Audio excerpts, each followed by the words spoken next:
سجدے میں جھکا ہوا علی اور پیچھے کھڑا وہ قاتل، مگر اصل جھٹکا یہ ہے کہ اس قاتل نے وار اپنی مرضی سے نہیں کیا۔ اس کے کان میں آخری رات ایک خفیہ حکم پھونکا گیا تھا جس کا نام آج تک کوئی نہیں لیتا۔ مسجد کوفہ کے پاس خاموشی میں ایک شخص کھڑا تھا، عبد الرحمن ابن ملجم۔ اس کے ہاتھ کانپ رہے تھے، آنکھیں ڈری ہوئی تھیں۔ وہ بار بار اپنے قدم پیچھے کرنا چاہتا تھا لیکن کر نہیں سکتا تھا، کیونکہ وہ اکیلا نہیں تھا۔ اس کے پیچھے کچھ چہرے تھے، ایسے چہرے جو دن میں کچھ اور تھے اور رات میں کچھ اور۔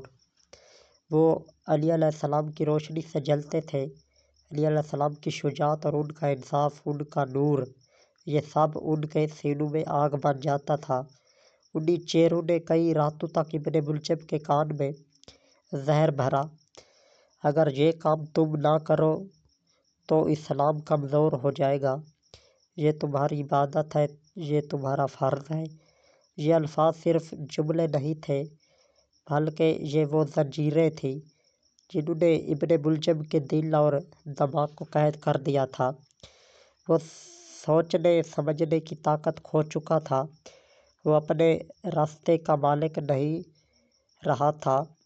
پھر وہ لمحہ آیا، فجر کی اذان کا وقت۔ مسجد میں نور پھیل گیا، لوگ کھڑے ہوئے، دروازے کھلے، اور اسی نور کے درمیان ایک شخصیت داخل ہوئی، علی ابن ابی طالب علیہ السلام۔ وہ انہیں دیکھتا دل روشن ہو جاتا، قدم چلنے نہیں لگتے، جھکنے لگتے۔ علی نماز میں مشغول ہوئے، پھر سجدے میں گئے۔ زمین نے جیسے سکون کا سانس لیا، فضا رک گئی۔